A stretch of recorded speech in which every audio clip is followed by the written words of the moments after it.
How to refill gear oil of a plate compactors vibrator assembly.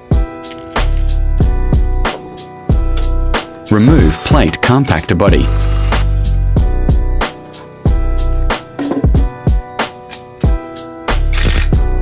If the bolts are tight, use a blowtorch to heat it up.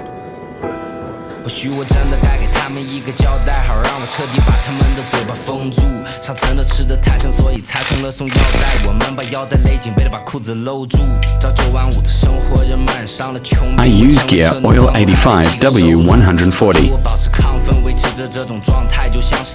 It's funny my funnel doesn't fit.